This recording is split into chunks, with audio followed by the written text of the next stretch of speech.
ঢাকা 8-এ। সেখানে একজন আমার সহযোদ্ধা মির্জা আব্বাস সাহেব অসুস্থ হয়েছেন, তো উনি হসপিটালে ভর্তি আছেন। আল্লাহ তাআলা ওনাকে সুস্থতা দান করুক, সেই প্রার্থনা আমি করি আল্লাহ তাআলার কাছে।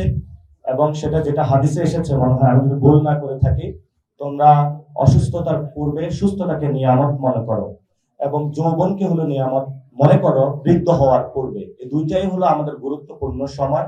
যখন আমরা সুস্থ আছি, আমরা যুবক যারা, আমাদের এখনো যুদ্ধ যাবার সময়। আজকে যেটা পার্লামেন্টে হয়েছে, এটা হলো তারেক রহমানের হাত ধরে বাংলাদেশে আবারই আওয়ামী লীগের কনস্টিটিউশনাল এবং লেজিটিমেট ওয়েতে পার্লামেন্টারি সেশনের মধ্য দিয়ে আওয়ামী লীগের পুনর্বাসনের সূচনা হয়েছে। এটা শহীদ জিয়াউর রহমানের একটা ছেলের হাত দিয়ে, বেগম জিয়ার ছেলের হাত দিয়ে বাংলাদেশে আওয়ামী লীগের পুনর্বাসন শুরু হবে, এটা আমাদের কল্পনা ছিল না, কিন্তু ওটা উনি করে দেখিয়েছেন, সাহস দেখিয়েছেন। কারণ ওনার মাথাটা উনি দিল্লির কাছে নত করেছেন, এই জন্য হলো আজকে এই অবস্থা হয়েছে। এই জন্য আমরা ওনাকে আহ্বান জানাবো যে দিল্লির যে আধিপত্যবাদ, সেটা থেকে বের হয়ে আসেন, মার্কিন আধিপত্যবাদ থেকে বের হয়ে আসেন। বাংলাদেশের অসংখ্য মানুষ আছে যারা বাংলাদেশের জন্য ফাইট করতে রাজি আছে।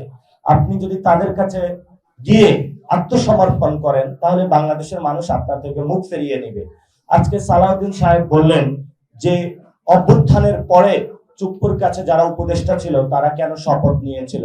সেই সময় আমরা কিন্তু চাইনি, শুধু একমাত্র বিএনপির কারণে। আমি প্রত্যেকটা পলিটিক্যাল পার্টির দরজায় নক করেছিলাম।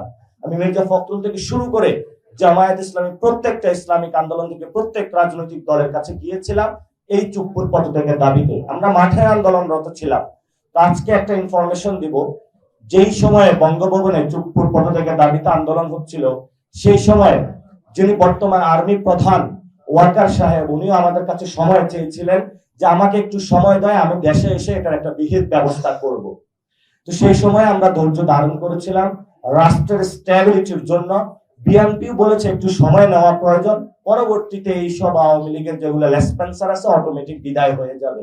কিন্তু আজকে আমরা দেখলাম যারা আওয়ামী লীগের লেসপেন্সার আছে তাদেরকে ক্ষমতার মোহে তারা অন্ধ হয়ে তাদেরকে হলো তারা তাদের ঘাড়ে তুলে নিয়েছে। এই জন্য আমি বলি যে সংসদটা অদ্ভুত এক রকমের সংসদ হয়েছে। রাষ্ট্রপতি হলো আওয়ামী লীগের, তারপরে হলো প্রধানমন্ত্রী হলো বিএনপির, আর বিরোধী দলীয় নেতা হলো জামায়াতের। অর্থাৎ এই খিচুড়ির মধ্যে সবই কিছু রাখা হয়েছে। তো যেই খিচুড়ির মধ্যে আসলে আওয়ামী লীগ থাকবো, সেই খিচুড়ি আসলে বাংলাদেশের মানুষ খাবে না, এটা আমাদের স্পষ্ট বার্তা।